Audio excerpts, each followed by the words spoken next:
Hello breaking చూస్తున్నాం. CM KCR రేపు తెలంగాణ భవన్ కు రానున్నారు. ఎన్నికల్లో అనుసరించాల్సిన వ్యూహాలపై అభ్యర్థులకు దిశానిర్దేశం చేసి బీ ఫామ్ లోను అందజేయనున్నారు. ఉదయం 11 గంటలకు సీఎం తెలంగాణ భవన్ లో మేనిఫెస్టో ప్రకటించనున్నారు. ఇప్పటికే కొన్ని స్థానాల్లో మార్పులు తప్పదనే లీకులు ఇవ్వడంతో ఎవరెవరికి అధిష్టానం మొండి చేయి చూపుతున్నదనేది పార్టీ అభ్యర్థులు నేతల్లో ఉత్కంఠ నెలకొంది. ఆశాహుల్లో మాత్రం టికెట్లపై ఆశలు చిగురుస్తున్నాయి. పెండింగ్ లో ఉన్న 5 నియోజకవర్గాలకు సైతం అభ్యర్థులను ప్రకటించనున్నారు. మేనిఫెస్టోను రిలీజ్ చేయడంతో పాటు కొత్త పథకాలు హామీలు ఏముండే అవకాశం ఉందనేది ఆసక్తి నెలకొంది.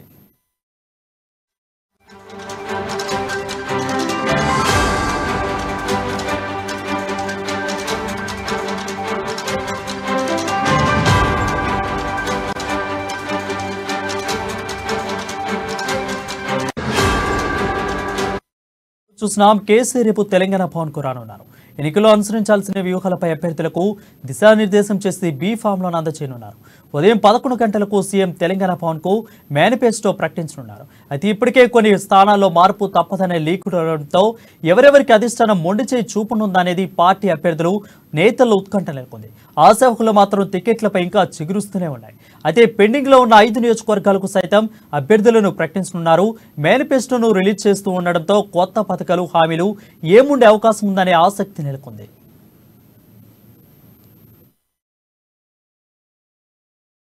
దీనిపై మరింత సమాచారం మా ఇన్పుట్ ఎడిటర్ శ్రీనివాస్ అందిస్తారు. శ్రీనివాస్, చెప్పండి. రైట్ వరుణ్, ఏదైతే రేపు బీఆర్ఎస్ పార్టీ మేనిఫెస్టో అదేవిధంగా అభ్యర్థులకు బీ ఫారం అందజేస్తామని చెప్పేసి ముందు నుంచే బీఆర్ఎస్ పార్టీ ప్రకటించింది. ఈ నేపథ్యంలో రేపు 11 గంటలకు తెలంగాణ భవన్ లో పార్టీ అధినేత ముఖ్యమంత్రి కేసీఆర్ ముందుగా అభ్యర్థులకు 119 మంది అభ్యర్థులకు బీ ఫారంలు అందజేయబోతున్నారు.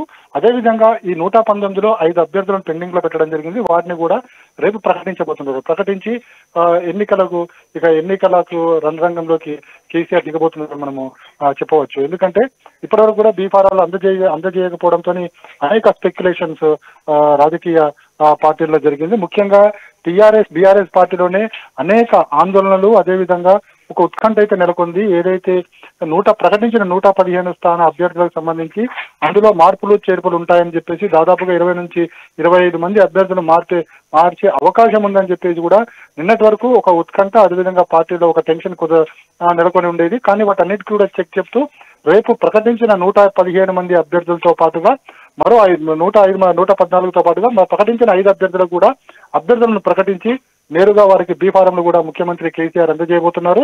అదేవిధంగా మేనిఫెస్టో మీద ఇప్పటి వరకు కూడా పార్టీలో అనేక విధాలుగా చర్చలు జరిగినాయి. రాజకీయ వర్గాల్లో కూడా చర్చలు జరిగాయి. ఏదైతే బీఆర్ఎస్ పార్టీ మేనిఫెస్టో అన్ని పార్టీలను తరదన్నే రీతిలో ఉండబోతుందని చెప్పేసి ఇక బీఆర్ఎస్ పార్టీ మేనిఫెస్టో చూసిన మిగతా పార్టీలన్నీ కూడా వెనక్కి తగ్గాల్సిందే అనే రీతిలో ఉండబోతుందని చెప్పేసి మాజీ మంత్రులు హరీష్ రావు కావచ్చు, కేటీఆర్ కావచ్చు పదే చెబుతూ వచ్చారు. ఈ నేపథ్యంలో రేపు మేనిఫెస్టో ఏ విధంగా ఉండబోతుందా అనే ఒక ఉత్కంఠ కూడా రాజకీయ వర్గాల్లో నెలకొంది. అయితే ఇప్పటి వరకు ఉన్న సమాచారం కావచ్చు, లేదా పార్టీల నుంచి లీక్ అయిన సమాచారం కావచ్చు, లీకులు ఏవైతే పార్టీ నేతలు ఇస్తున్నారో వాటి ప్రకారం చూసుకుంటే కనుక ఏదైతే రైతులకు, మహిళలకు, అదేవిధంగా మైనారిటీలకు ప్రధాన పీట ఈ మేనిఫెస్టోలో ఉండబోతుంది అని చెప్పేసి కూడా వారు అందించిన లీకుల ప్రకారం తెలుస్తుంది. ముఖ్యంగా రైతులకు సంబంధించి రైతు బంధును 50% పెంచబోతున్నారు. అదేవిధంగా మనకి రైతులకు కూడా నెలల పెన్షన్ సౌకర్యం కలిగించబోతున్నారని చెప్పేసి, అదేవిధంగా ఏదైతే రైతులకు ఇస్తున్న బీమాను రెట్టింపు చేయబోతున్నారని చెప్పేసి కూడా పార్టీ వర్గాల్లో చర్చ అయితే జరుగుతుంది. అదేవిధంగా మహిళలకు సంబంధించి కూడా ఉచిత బస్సు ప్రయాణము, అదేవిధంగా వారికి కూడా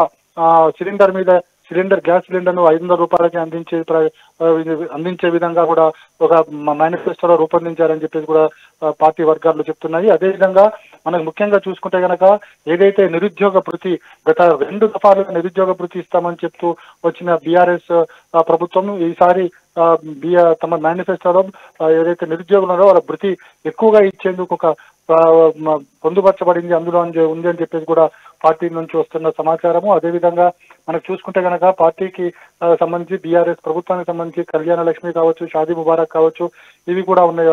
ప్రతిష్టాత్మకంగా ఇంతకాలం నిర్వహిస్తూ వచ్చింది. వాటికి కూడా ఈసారి ఏదైతే కేటాయిస్తున్న నిధి ఏదైతుందో దాన్ని డబల్ చేసే అవకాశం ఉంది. అదేవిధంగా ఏదైతే తులం బంగారం అరతులం బంగారం కూడా ఇవ్వబోతున్నట్లు ప్రచారం జరుగుతుంది. అదేవిధంగా విద్యార్థులకు సంబంధించి కూడా ఏదైతే హయ్యర్ ఎడ్యుకేషన్ విద్యార్థులు వారు కూడా ఈసారి ప్రత్యేక కేటాయింపులు ఉండబోతున్నాయి మేనిఫెస్టోలు అని చెప్పేసి కూడా పార్టీలో ప్రచారం అయితే జరుగుతుంది. వీటన్నిటికీ రేపు ముఖ్యమంత్రి అదేవిధంగా బీఆర్ఎస్ అధినేత కేసీఆర్ మేనిఫెస్టో విడుదల తర్వాత ఏమేమి పొందుపరిచారు, ఎంతెంత పొందుపరిచారు అనేది మనకి స్పష్టమవుతుంది. మొత్తానికి రేపు 11 గంటలకు తెలంగాణ భవన్ వేదికగా ముఖ్యమంత్రి బీఆర్ఎస్ అధినేత కేసీఆర్ అభ్యర్థులకు బీ ఫారాలు అందజేయడంతో పాటుగా మేనిఫెస్టో విడుదల చేస్తున్నారు. ఆ తర్వాత హుస్నాబాద్ లో భారీ తొలి బహిరంగ సభకు ఏర్పాటు చేశారు. అక్కడ నుంచి కూడా బీఆర్ఎస్ పార్టీ ఎన్నికలకు సమర శంఖారావం పూరిస్తుంది అని చెప్పేసి చెప్తున్నారు. మొత్తానికి రేపు తెలంగాణ భవన్ వేదిక కానుంది. ఆ తర్వాత మిగతా కార్యక్రమాలు సభల్లోకి కేసీఆర్ ఇక తన ప్రస్థానం మొదలు పెట్టబోతున్నారని చెప్పేసి కూడా పార్టీ నేతలు చెప్తున్నారు. వరుణ్. రైట్ శ్రీనివాస్, అయితే మిగిలిన 4 అభ్యర్థుల ప్రకటనతో పాటు కొత్తగా చేరే వారికి కూడా అవకాశాలు దీంట్లో ఉండే అవకాశాలు ఏమైనా కనిపిస్తున్నాయా? అయితే కొత్తగా చేరే వారి కోసం అనేది కాస్త ఇప్పటికీ కూడా పార్టీలో చర్చ జరుగుతుంది. ఎందుకంటే ఈ రోజే ఏదైతే జనగామ ఆశించిన పొన్నాల లక్ష్మయ్య కాంగ్రెస్ పార్టీ నుంచి బీఆర్ఎస్ లోకి చేరుతున్నట్టు తెలుస్తుంది.